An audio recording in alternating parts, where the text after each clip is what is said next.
आप सबका अभिनंदन करता हूं और साथ ही वंदे मातरम गीत के 150 वर्ष पूरे होने के उपलक्ष्य पर आप सबको पुनः मैं बहुत बहुत बधाई और शुभकामनाएं देता हूं।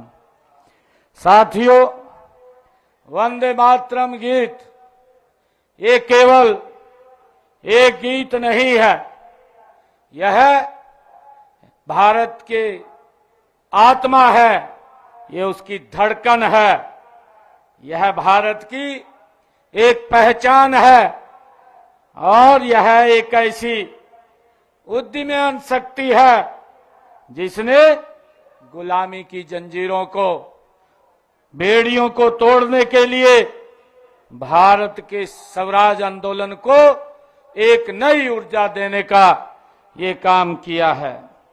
साथियों, यह हमारी मातृभूमि को मां के रूप में देखने वाली ये सनातन दृष्टि है। यह गीत हर भारतवासी का ये कर्तव्य है, मर्यादा, अनुशासन और त्याग की भावना को ये जोड़ने वाला एक मंत्र है। साथियों, वंदे मातरम गीत आत्म बल का ये शंखनाद है और इसी गीत ने अंग्रेजों के साम्राज्य को हिला दिया था। इसी गीत ने युवाओं को क्रांति की आग दी थी और इसी गीत ने पहली बार यह बताया कि हम सिर्फ प्रजा नहीं, हम राष्ट्र शक्ति हैं। साथियों, यह गीत पढ़ने पर, गाने पर ब्रिटिश सत्ता वो कांपती थी, क्योंकि वो जानते थे कि यह गीत हथियार नहीं, पर इसमें हथियारों से करोड़ों युवा शक्ति है, करोड़ों गुना ये शक्ति है। साथियों, वंदे मातरम गीत में हमारी नदियों की ये कलकल है, खेतों में हरियाली है, धरती का गौरव है। यह गीत शिवरात्रि के तपन में भी है, यह गीत वैसाखी के उल्लास में भी है, यह गीत होली के रंगों में भी है, यह गीत दीपावली के दीपों में भी है, यह गीत एकता का अमृत मंत्र भी है। साथियों, वंदे मातरम के मूल मंत्र ने 150 वर्ष पूर्व गुलामी की जंजीरों में जकड़े भारतवासियों की आत्मा को ये जगाने का काम किया। यह गीत वर्ष 1875 में श्री बंकिम चंद्र चट्टोपाध्याय जी द्वारा ये रचा गया और वंदे मातरम के प्रसिद्ध वाचन वर्ष 1896 में रविंद्रनाथ टैगोर जी द्वारा ये कलकत्ता में ये गाया गया। साथियों, वर्ष 1905 में बंगाल के विभाजन तक आते आते यह कविता शास्त्रीय राग देश मल्लार में स्वरबद्ध ये की जा चुकी थी और एक प्रेरणादायक ये मार्चिंग गीत के रूप में ये लोकप्रिय हो गई थी। साथियों, मुझे ये बताते हुए कि देश भर में विभाजन के विरोध में हुए आंदोलनों के दौरान वंदे मातरम राष्ट्रवाद, एकता और ब्रिटिश शासन के विरोध ये प्रतिरोध का ये सशक्त माध्यम बन गया था और इसी प्रबल राष्ट्रीय भावना और प्रेरक प्रभाव के कारण ब्रिटिश सरकार ने इस नारे को प्रयोग पर ये प्रतिबंध भी लगा दिया था।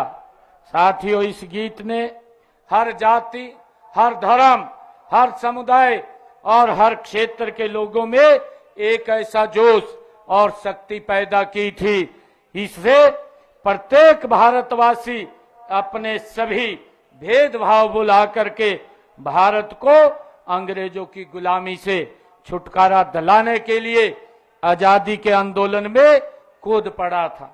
साथियों, वंदे मातरम गीत ने समूचे राष्ट्र में विभिन्नता में एकता की अवधारणा को मजबूत किया था।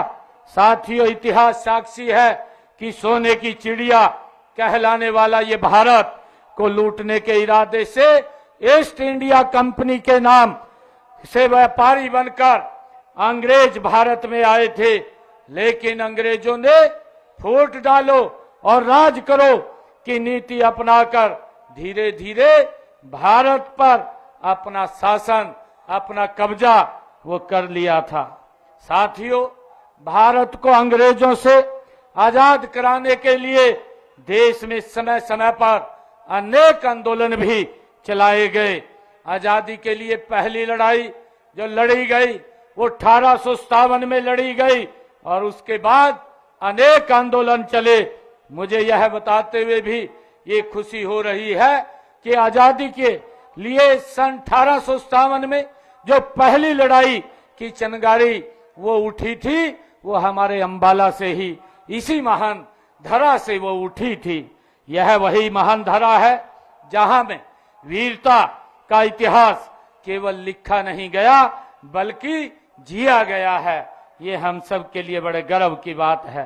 मैं उन वीरों के याद में हमने अंबाला छावनी में एक शहीद स्मारक भी हम बना रहे हैं। साथियों, कुछ लोग वंदे मातरम गीत पर भी आपत्ति करते रहे हैं। हम सब जानते हैं वे भारत की आत्मा, संस्कृति और राष्ट्रीय गौरव को वो कभी नहीं समझते। वर्ष 1923 में काकीनाडा में हुए कांग्रेस अधिवेशन में पंडित विष्णु दिगंबर पलुस्कर को वंदे मातरम गाने के लिए आमंत्रित किया गया था। लेकिन उस समय हम सब जानते हैं, उस समय कांग्रेस अध्यक्ष मौलाना मोहम्मद अली ने धार्मिक आधार पर आपत्ति जताई और कहा कि इस्लाम में संगीत वर्जित नहीं है। साथियों, मुस्लिम लीग के नेताओं को खुश करने के लिए 1857 में कांग्रेस कार्य समिति ने राष्ट्रीय गीत को औपचारिक रूप में बदलने का भी वो निर्णय किया गया। बाद में भी और कई मौकों पर कांग्रेस और उसके नेताओं ने भी विभिन्न मंचों पर वंदे मातरम के प्रति अपनी असहमति वो दिखाई, वो हम सब जानते हैं। साथियों, AIMIM के नेता श्री अकबरुद्दीन ओवैसी ने वर्ष 2017 में मांग की थी कि स्कूलों के लिए वंदे मातरम गाना अनिवार्य करने वाले जो सर्कुलर को वो रद्द किया जाए। हाल ही में तेलंगाना में भी कांग्रेस सरकार ने कहा कि स्कूलों में वंदे मातरम गाना अनिवार्य नहीं किया जाएगा। साथियों, वर्ष 2019 के में हम सब जानते हैं कि मध्य प्रदेश में भी कांग्रेस की सरकार ने सचिवालय में वंदे मातरम गाने पर ये प्रतिबंध लगा दिया था। परंतु इन लोगों को समझना होगा कि वंदे मातरम कोई विवाद नहीं है। जो जिस प्रकार से इन्होंने इसके बारे में कहा भी है, विरोध भी किया है, परंतु ये कोई विवाद नहीं है। ये मां भारती का वो प्रसाद है जहां हम तुष्टीकरण नहीं, राष्ट्रभक्ति के पथ पर अटल रहने वाले ये गीत है। वंदे मातरम ही हमारी पहचान है। साथियों, वंदे मातरम ने जब लोगों के सोई स्वाभिमान को जगाया तो भारत की आजादी के आंदोलन एक मास मूवमेंट बन गया।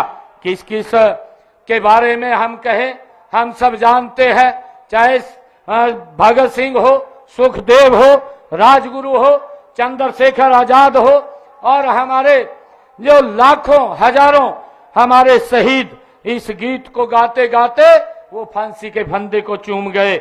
लाखों लोग इस गीत को गाते हुए कारागार की यातनाएं सहते रहे और आजादी का कारवां ये लगातार आगे बढ़ता रहा।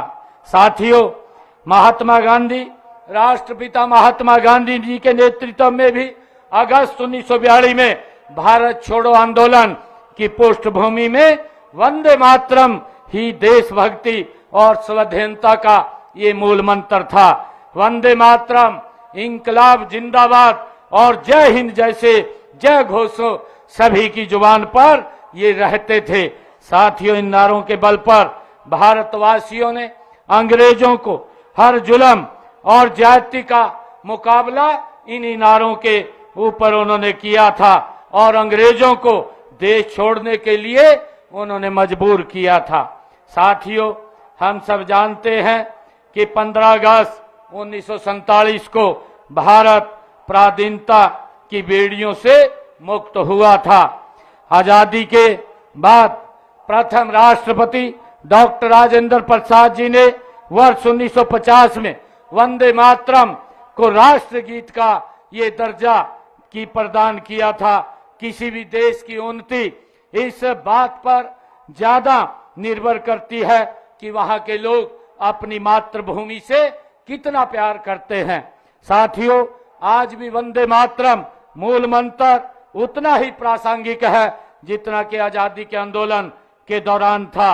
देश में एकता, अखंडता की भावना को मजबूत करने के लिए हमें वंदे मातरम की ज्योत से निरंतर जलाए रखना है।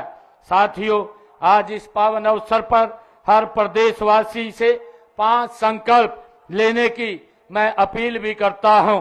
इनमें पहला है भारत प्रथम, यानी कि हर कार्य में राष्ट्र सर्वोपरि, और दूसरा तुष्टीकरण नहीं समग्र विकास का मार्ग। साथियों, तीसरा समाज के अंतिम व्यक्ति तक न्याय और अवसर समान वो मिले।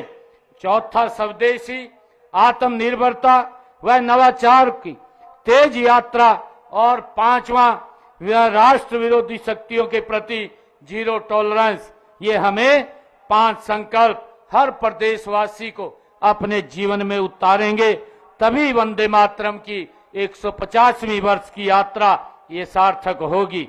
साथियों, आज इस ऐतिहासिक अवसर पर हमें संकल्प लें कि हम माननीय प्रधानमंत्री आदरणीय नरेंद्र मोदी जी के कुशल नेतृत्व में भारत को विकसित राष्ट्र बनाएंगे। मैं इन शब्दों के साथ एक बार फिर वंदे मातरम गीत के 150वें समारोह की मैं बधाई देता हूं।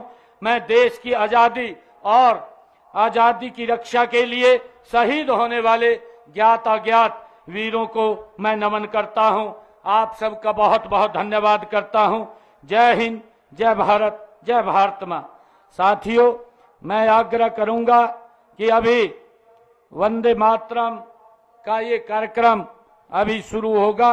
हम सभी मिलकर के शपथ लेंगे, अपने अपने स्थान पर हम खड़े होंगे और आज ये स्वदेशी की हम सब ये आज शपथ लेंगे। अपने अपने स्थान पर सभी खड़े हो जाएं। मैं नायब सिंह भारत की सेवा सम्मान के लिए यह संकल्प लेता हूं कि अपने दैनिक जीवन में अधिकतम भारतीय उत्पादों का उपयोग करूंगा और आयातित वस्तुओं की जगह देसी विकल्प अपनाऊंगा।